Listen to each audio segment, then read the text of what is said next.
The 2026 Milan Cortina Winter Olympics sport sovereignty and the return of hard geopolitics. The Olympic Games have long been presented as a rare institutional space where politics resides and shared humility takes center stage.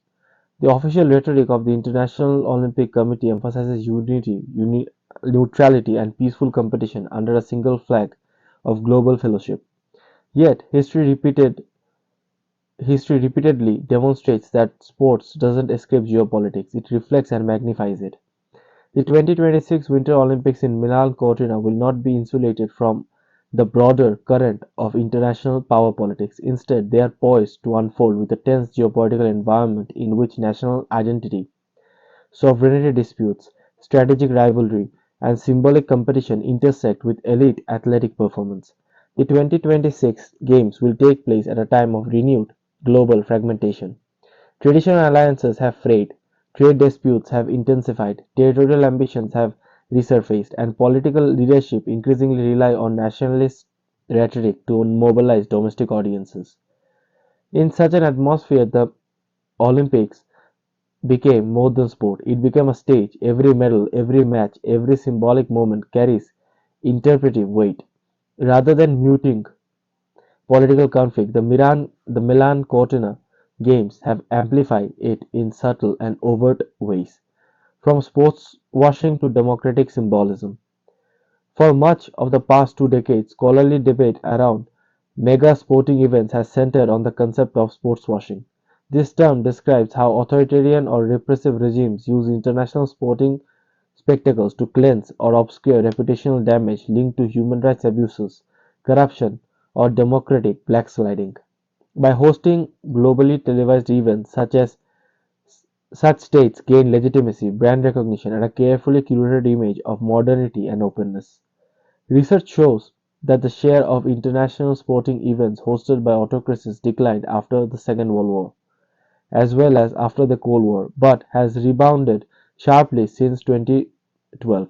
Authoritarian regimes often face fewer domestic constraints in allocating public funds toward grand infrastructure projects or specialized sporting facilities. They are also sometimes more willing to exchange in questionable practices, including bribery, to secure hosting rights. In exchange, international sporting organizations benefit from complaint hosts willing to meet expensive demands. However, the 2026 Winter Olympics do not fit neatly into this framework. Italy is a democratic state within the European Union. The Games will not primarily function as a reputational shield for repression. Instead, the political dimension is likely to manifest through democratic nationalism. This shift is important. The politics of Milan Cortina are not about legitimizing autocracy. They are about the resurrection and the reassertion of national narratives within a fragmented global order. National identity and the psychology of sport. Sport has a unique capacity to activate collective identity.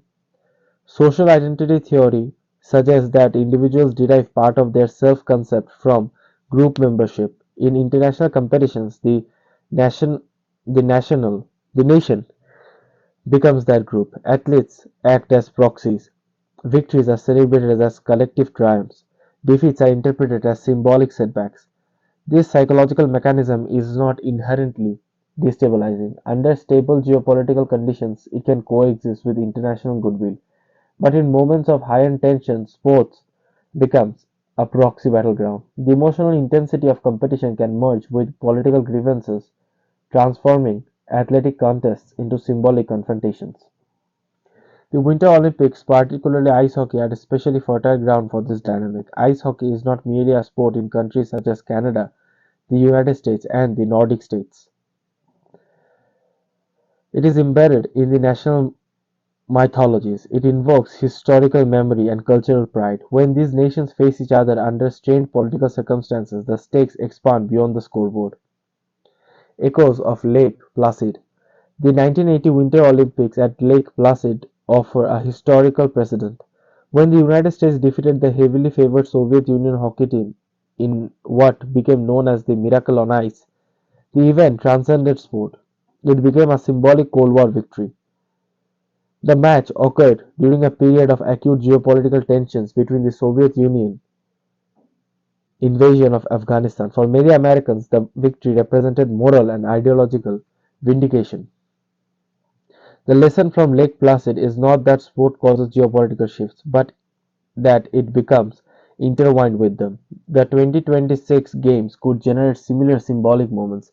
If Canada and the United States meet in ice hockey amid trade disputes or diplomatic friction, media narratives will inevitably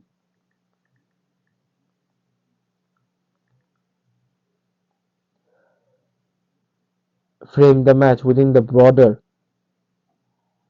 context. If Denmark faces the United States amid controversy surrounding Greenland, the symbolism will be equally potent.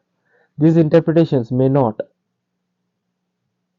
These interpretations may not alter diplomatic policy directly, but they shape public sentiment. In democratic societies, public sentiment matters. Leaders often amplify athletic success to reinforce political messaging. Sporting triumph becomes rhetorical capital. The Greenland factor and the transatlantic tension. One of the most volatile storylines heading into 2026 involves renewed discussion around Greenland's geopolitical status. As an autonomous territory within the Kingdom of Denmark, Greenland occupies strategic importance in Arctic security and resource politics. Any suggestion of annexation or pressure destabilizes transatlantic relations. If Denmark and the United States compete in Olympic events while such tensions linger, the games themselves may be interpreted as symbolic contests over sovereignty and dignity. A Danish victory could be framed domestically as resilience, an American victory could be absorbed into narratives of strength and ascendancy. The symbolic power of sports magnifies such narratives. Russia's absence and the reshaped medal table. Another defining feature of the Milan Cortina Games will be Russia's exclusion from competing under its national flag due to the war in Ukraine. Russian athletes may participate as vetted neutral competitors, but the absence of national presence alters the competitive landscape. Russia has historically been a winter sports powerhouse. Its reduced participation reshapes medal projections and may elevate the relative standing of other nations, including the United States and Norway. Medal tables, though ostensibly a political statistics, are frequently politicized. Rankings are interpreted as measures of national vitality, institutional strength, and systematic competence. In this environment, the United States may frame strong performance as evidence of national resurgence. European states may do the same. The medal table doesn't merely be a record of athletic excellence, but a symbolic scoreboard of global power narratives. The media amplification effect. Modern Olympic Games operate within a saturated media ecosystem. Social media accelerates the spread of symbolic moments. Political leaders commit in real times. Memes, highlight reels, and nationalistic slogans circulate globally within minutes. In earlier decades, geopolitical interpretation of sporting events unfolded through slower news cycles. Today, narrative crystallizes instantly.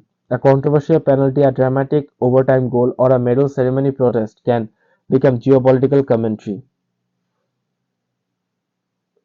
This amplification effect ensures that the 2026 games will not unfold in isolation from political disclosure. They will be embedded within it. Middle powers and symbolic diplomacy. The 2026 Winter Olympics also intersect with the evolving role of middle powers such as Canada and the European Union member states. Leaders increasingly articulate visions of multipolar order in which middle powers assert autonomy between superpowers. Sport provides a venue for symbolic assertion of that autonomy. While middle powers achieve high-profile victories, they reinforce narratives of competence, independence if geopolitical tensions between the United States and its traditional allies intensify. Olympic encounters may take an high-end diplomatic symbolism. The limits of Olympic neutrality. The IOC insists on political neutrality. Athletes are discouraged from overt political demonstration, yet neutrality doesn't eliminate interpretation explicitly. Rather, what it does is medal ceremonies play national anthems. These rituals reinforce the political dimension of competition. The Milan Cortina Games will therefore test the limits of the Olympic deal. Can sport truly transcend politics in an era of renewed global great political power, or does the very format of the Olympics embed political symbolism too deeply to escape economic and strategic context? The geopolitical shadow over the Games extends beyond symbolic matches. Trade disputes, energy politics, Arctic strategy, and the shifting alliances structures form the broader strategic context. Italy as host stands as the intersection of European unity and transatlantic alignment. The Games become an opportunity for Italy and Europe to protect stability and institutional cohesion. Simultaneously, global economic uncertainty may color perceptions of infrastructure spending and organizational competence. Successful execution will reinforce narratives of European administration capacity; failure would fuel criticism. Conclusion: a stage for a fragmented world. The 2026 Milan Cortina Winter Olympics will not ignite geopolitical conflict, nor will they resolve it, but they will reflect it. In an era marked by strategic competition, sovereignty disputes, and nationalistic resurgence, the Games cannot exist in isolation from politics. Even every Olympic edition mirrors its historical monument. In 2026, that moment is defined by multiple tensions and the reassertion of national identity. Milan Cortina will offer extraordinary athletic performance. It will also offer a symbolic theater where geopolitical narratives play out in compressed, emotionally charged form. Sports doesn't escape power politics, it refracts them. The Olympic flare will burn in northern Italy, but its glow will illuminate the fault lines of the contemporary international system.